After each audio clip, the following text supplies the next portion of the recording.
Bismillahirrahmanirrahim. Assalamualaikum warahmatullahi wabarakatuh. Di sini kami dari kelompok 1 akan memaparkan materi pada mata kuliah Akuntansi Keuangan Menengah 2 dengan tema yaitu Standar Akuntansi Keuangan untuk Entitas Tanpa Akuntabilitas Publik atau SAK ETAP dan Standar Akuntansi Keuangan untuk Entitas Mikro, Kecil, Menengah atau SAK EMKM. Adapun anggota kelompok kami yang pertama yaitu ada Siti Hajar Rohmah, kemudian Asifa Putri, Tiara Putri Amelia, Kurnia Ramadanti, dan Putri Nabila.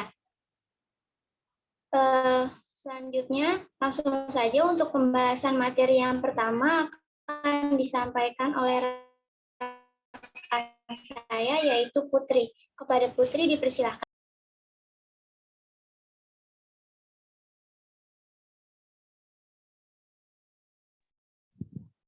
Baik, terima kasih. Jadi, di sini saya akan menjelaskan materi yang pertama, yaitu 3 pilar standar akuntansi keuangan di Indonesia. Sejak berdiri hingga kini, Ikatan Akuntansi Indonesia atau disingkat IAI selaku pihak yang berwenang mengeluarkan standar akuntansi Indonesia keuangan. Standar akuntansi keuangan di Indonesia secara aktif terus merespon kebutuhan dunia usaha dengan mengeluarkan standar-standar akuntansi.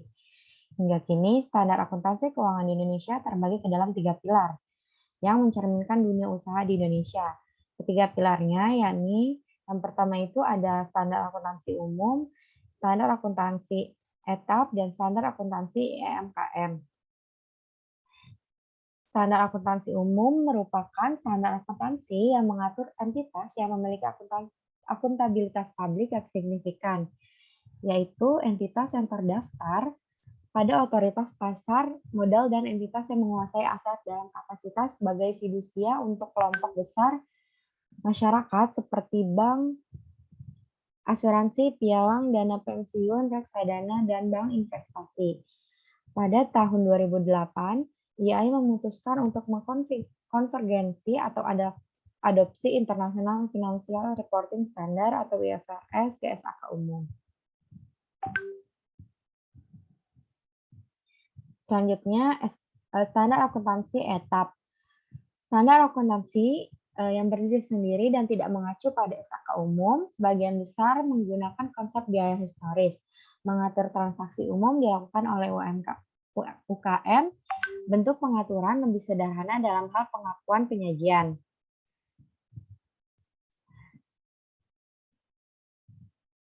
Dan pengungkapan relatif tidak berubah selama beberapa tahun.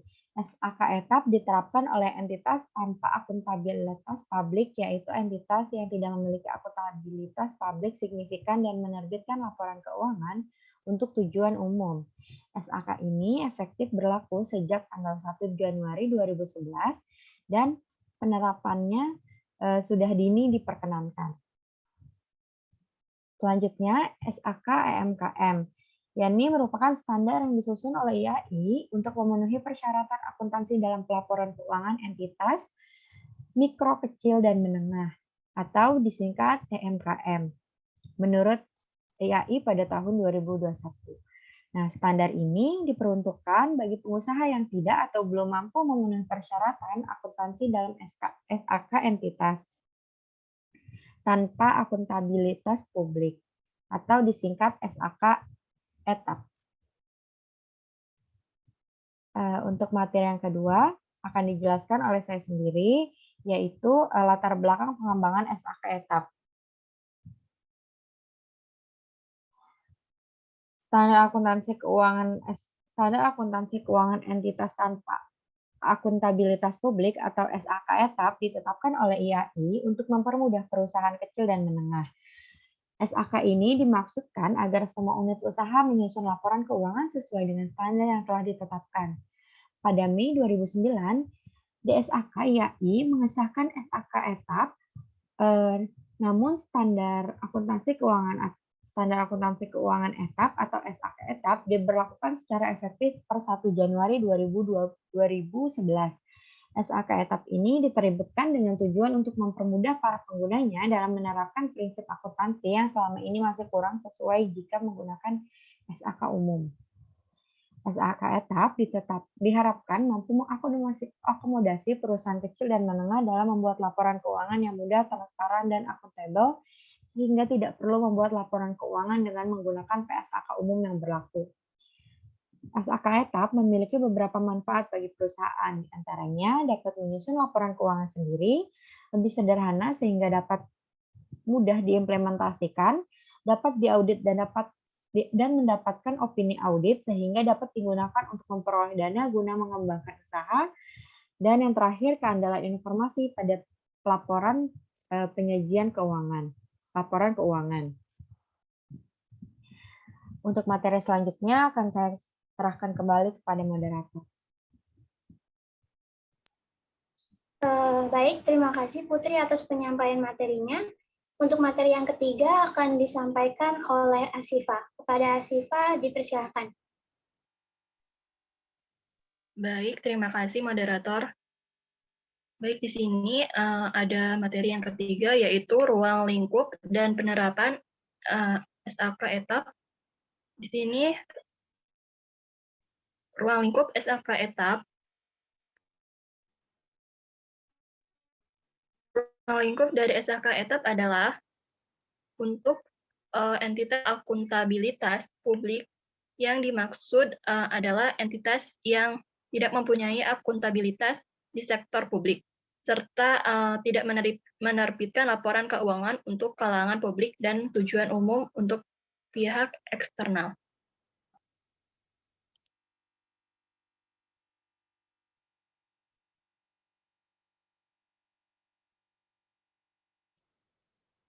Di sini ada pengukuran dalam laporan keuangan. Pengukuran dalam keuangan itu SAK etap selain menggunakan biaya historis, juga memperbolehkan dengan menggunakan metode nilai wajar, yang berarti sesuai dengan jumlah yang digunakan untuk mempertukarkan suatu aset, serta untuk menyelesaikan kewajiban antara pihak yang memiliki pengetahuan yang kompeten, serta pihak-pihak yang berkeinginan dalam sebuah transaksi. Oke, next.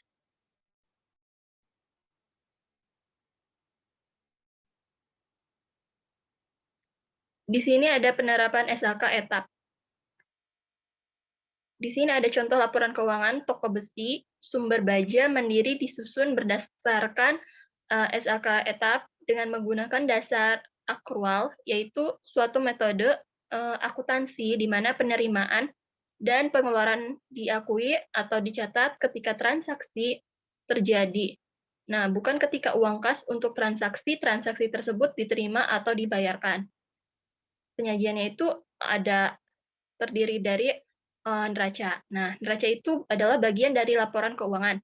Suatu entitas yang hasil suatu periode akuntansi yang menunjukkan posisi keuangan entitas tersebut pada akhir periode. Oke, next. Di sini ada laporan laba rugi dan saldo laba. Laporan laba rugi dan saldo laba ini disajikan berdasarkan ketentuan SAK etap yang mengizinkan entitas untuk menyajikan laba rugi dan saldo laba, menggantikan laporan laba rugi dan laporan perubahan ekuitas jika perubahan pada ekuitas hanya berasal dari laba rugi, pembayaran dividen, koreksi kesalahan periode lalu, dan perubahan kebijakan akuntansi. Nah, jika entitas hanya mengalami pembayaran dividen, koreksi kesalahan periode lalu, dan perubahan kebijakan akuntansi selama periode laporan keuangan disajikan, maka entitas dapat menyajikan laporan laba rugi dan saldo laba sebagai pengganti laporan laba rugi dan laporan perubahan ekuitas. Nah, laporan laba rugi dan saldo laba suatu periode menggunakan kinerja keuangan perusahaan selama periode tersebut. Boleh next. Di sini ada laporan arus kas. Laporan arus kas itu pada toko besi sumber baja mandiri ini disajikan dengan metode langsung, karena metode langsung lebih mudah untuk mengerti dan memberikan informasi yang lebih banyak untuk mengambil keputusan. Nah, laporan harus memberikan informasi perubahan secara historis atas kas dan setara kas yang menunjukkan secara terpisah perubahan kas yang terjadi selama suatu periode dari aktivitas operasi, investasi, dan pendanaan. Baik, hanya itu. Saya kembalikan kepada moderator.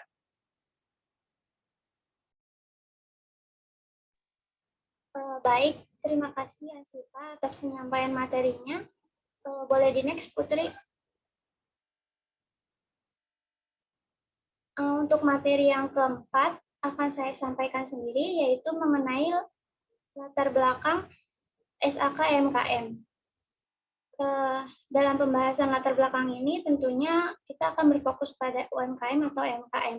Nah, pengertian UMKM sendiri ini diatur dalam Undang-Undang Republik Indonesia Nomor 20 Tahun 2008 tentang UMKM, di mana dalam undang-undang tersebut disebutkan bahwa UMKM ini adalah sesuai dengan jenis usahanya, yaitu usaha mikro, usaha kecil, dan usaha menengah. Biasanya penggolongan UMKM ini dilakukan dengan batasan omset per tahun, jumlah kekayaan atau aset, serta jumlah karyawan. Sedangkan usaha yang tidak masuk dalam UMKM ini nantinya dikategorikan sebagai usaha besar. Nah, UMKM ini merupakan bagian dari perekonomian nasional yang mandiri dan memiliki potensi besar untuk meningkatkan kesejahteraan masyarakat.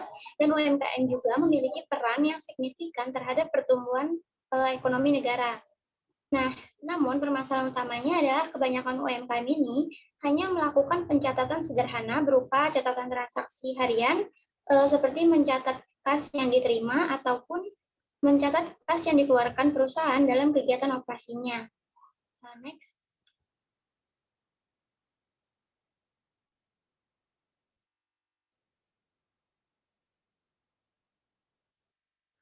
Atas permasalahan tersebut, maka Ikatan Akuntansi Indonesia ini menyiapkan standar akuntansi keuangan yang dikhususkan untuk UMKM yang dinamakan dengan standar akuntansi keuangan untuk entitas mikro, kecil, menengah, atau biasa kita sebut dengan SAK-MKM.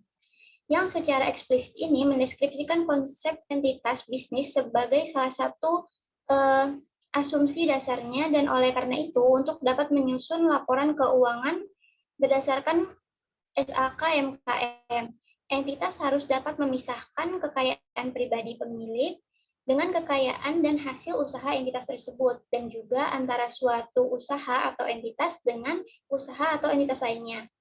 Jika dibandingkan dengan SAK lainnya, SAK-MKM ini merupakan standar yang dibuat secara sederhana karena mengatur transaksi umum yang dilakukan oleh UMKM, dan dasar pengukurannya ini murni menggunakan biaya historis, sehingga UMKM ini cukup mencatat aset dan liabilitasnya sesuai dengan ruang lingkup SAK-MKM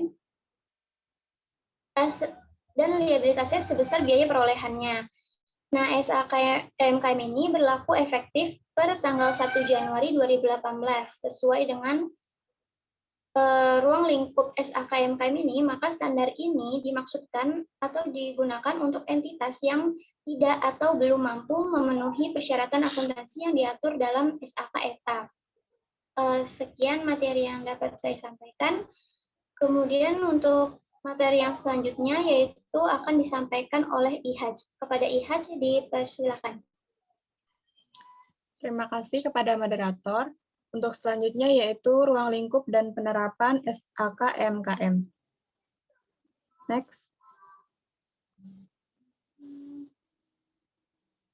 Ruang lingkup SAK-MKM adalah untuk entitas mikro, kecil, dan menengah yang merupakan entitas tanpa akuntabilitas publik yang signifikan sesuai dengan SAK-ETAP dan juga memenuhi penggolongan usaha mikro, kecil, dan menengah peraturan perundang-undangan Indonesia.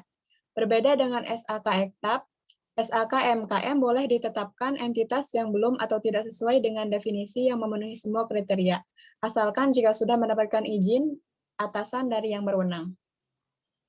Pengukuran yang diperbolehkan dalam SAK-MKM adalah menggunakan dasar pengukuran biaya historis, yang berarti semua aset dicatat sesuai atau setara jumlah kas yang dibayarkan dalam memperoleh saat perolehan aset tersebut. Sedangkan liabilitas sesuai dan setara kas yang diterima atau sesuai dengan yang diperkirakan akan dibayar untuk memenuhi liabilitas tersebut dalam pelaksanaan usaha normal. SAK-MKM cenderung lebih sederhana karena hanya menuntut entitas untuk mencantumkan kas, piutang persediaan, aset tetap, utang usaha, dan bank serta ekuitas. Sedangkan SAK etap menuntut hal yang sama dengan SAK-MKM, juga menuntut pencatatan aset dan kewajiban pajak yang harus diestimasi serta aset berwujud dan properti investasi. Next. Selanjutnya, penerapan SAK-MKM merupakan standar akuntansi keuangan yang terdiri sendiri yang dapat digunakan oleh entitas yang memenuhi definisi tanpa akuntabilitas publik yang signifikan, sebagaimana yang diatur dalam SAK etap dan karakteristik dalam Undang-Undang Nomor 20 Tahun 2008 tentang Usaha Mikro Kecil dan Menengah, yaitu UMKM. Jika dibandingkan dengan SAK lainnya, SAK-MKM merupakan standar yang dibuat sederhana karena mengatur transaksi umum yang dilakukan oleh MKM, dan dasar pengukurannya murni menggunakan biaya historis, sehingga MKM cukup mencatat aset dan liabilitasnya sebesar biaya perolehan. Entitas yang memenuhi persyaratan menggunakan SAK-MKM ini tetap perlu mempertimbangkan apakah ketentuan yang diatur tersebut. Oleh karena itu, entitas perlu mempertimbangkan kerangka pelaporan keuangan yang akan diperoleh, apakah berdasar SAK-MKM atau SAK lainnya, dengan memperhatikan kemudahan yang ditawarkan dalam SAK-MKM dan kebutuhan informasi penggunaan laporan keuangan entitas tersebut. SAK-MKM berlaku efektif per 1 Januari 2018 dan penerapannya ini diperkenankan. Sekian dari saya kembalikan ke moderator. Baik, terima kasih Siti Hajar atas penyampaian materinya. Kemudian untuk materi yang terakhir akan disampaikan oleh Tiara. Kepada Tiara, dipersilakan. Baik, terima kasih moderator. Materi selanjutnya yaitu perbedaan SAK etap, SAK MKM, dan SAK umum. Yang pertama dari segi pengguna. Perusahaan yang memiliki akuntabilitas signifikan seperti perusahaan publik menggunakan SAK umum, sedangkan entitas yang tidak memiliki akuntabilitas publik signifikan menggunakan SAK etap.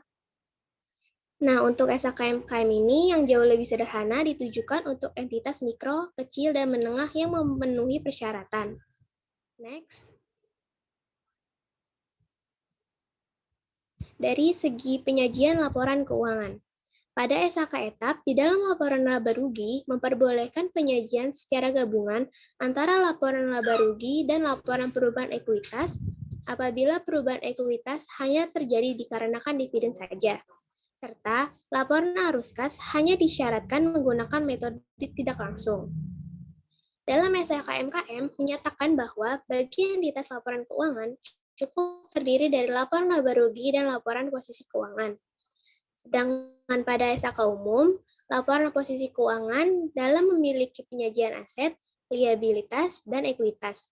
Salah satu komponen ekuitas itu yaitu other comprehensive income. Next. Dari segi persediaan, dalam SAK etap dan SAK umum sudah mengakomodir adanya pengakuan persediaan dengan metode LCNRV atau nilai realisasi bersih. Sedangkan dalam SAK MKM hanya mengizinkan pengakuan dengan metode biaya.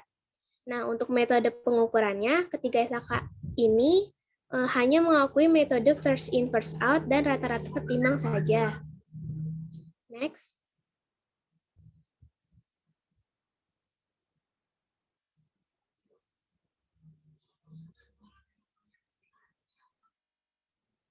Sebelumnya. Kemudian dari segi aset tetap, SAK etap dan SAK umum mengakui aset tetap apabila terdapat pengendalian entitas atas aset yang bersangkutan. Namun, SAK MKM mengharuskan adanya dasar kepemilikan untuk mengakui sebuah aset. Di sisi lain, dasar pengukuran selanjutnya untuk aset tetap, SHK umum mengakomodir pengukuran dengan metode revaluasi dan metode biaya. Namun, SHK etap dan SHK EMKM ini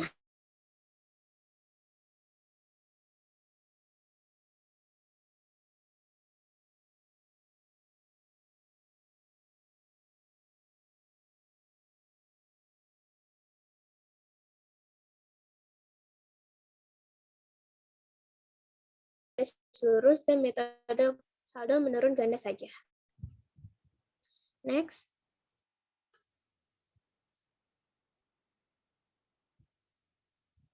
Properti investasi. Dalam SHK etap, properti investasi hanya dapat diukur dengan model biaya. Pada SHK-MKM tidak mengatur khusus mengenai properti investasi, melainkan termasuk dalam aset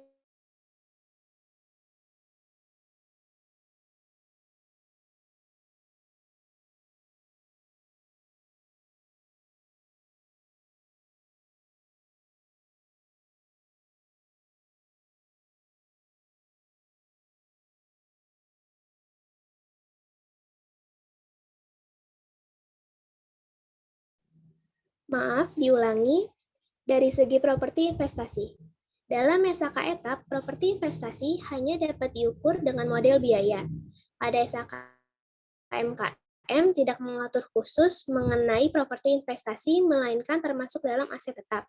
Sedangkan SHK umum mengizinkan pengguna memilih model biaya atau model nilai wajar. Next. Dari segi aset tak berwujud. SHK etap tidak memperbolehkan adanya kapitalisasi biaya atas aset tidak berwujud dan memberikan batasan maksimum 10 tahun. Pada SHK MKM tidak mensyaratkan batasan maksimum, hanya meminta aset tak berwujud disusutkan sepanjang umur ekonomisnya. Sementara dalam SHK umum terdapat kriteria tertentu di mana biaya atas aset tidak berwujud dapat dikapitalisasi dan mengizinkan umur ekonomis aset tak berwujud menjadi tidak terbatas. SHK etap, SHK MKM, dan SHK umum memiliki kesamaan dalam mengukur dan mengakui aset tak berwujud yang diperoleh dari luar entitas, yaitu dinilai dengan nilai perolehan ditambah biaya-biaya yang dapat diatribusikan secara langsung untuk membawa aset tersebut hingga siap digunakan. Next. Dari segi sewa, dalam SHK etap, pengaturan tentang klasifikasi sewa lebih kepada pengaturan secara role-based. Dalam SHK MKM tidak mengatur tentang klasifikasi sewa pembiayaan dan sewa operasi. Seluruh sewa diklasifikasikan sebagai beban. Sedangkan dalam SHK umum mengedepankan pengalihan hak dan kewajiban dalam kualifikasi sewa pembiayaan. Next. Dari segi penurunan nilai, SHK umum memiliki pengaturan penurunan nilai untuk aset, investasi, dan goodwill. SHK etap tidak memiliki pengaturan penurunan nilai untuk goodwill. Sementara pada SHK MKM, persediaan dinilai pada biaya historis dan dasar pengukuran lainnya adalah biaya historis, maka tidak ada penurunan nilai dicatat pada tanggal neraca. Next. Dari segi imbalan kerja.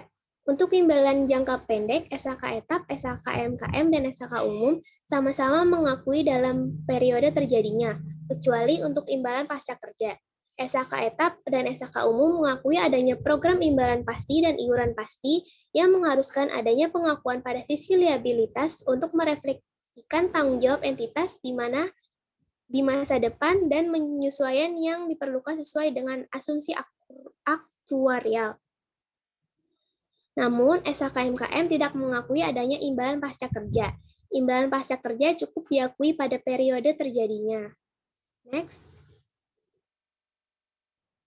Dari segi pajak penghasilan, SHK etap hanya mengenal beban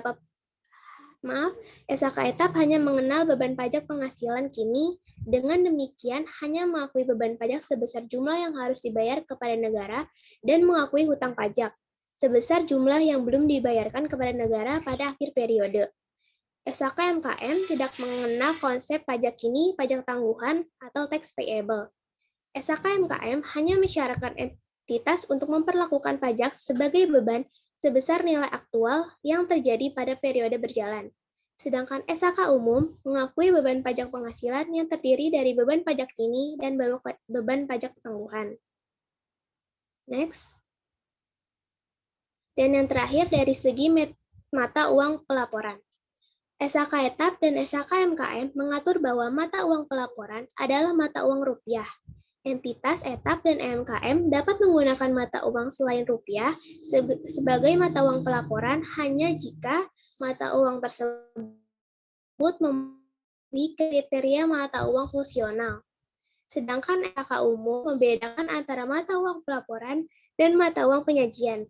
SHK umum mengatur bahwa entitas harus menggunakan mata uang fungsionalnya sebagai mata uang pelaporan dan boleh menggunakan mata uang apa saja sebagai mata uang penyajian. SHK umum mengatur lebih lanjut mengenai kriteria dari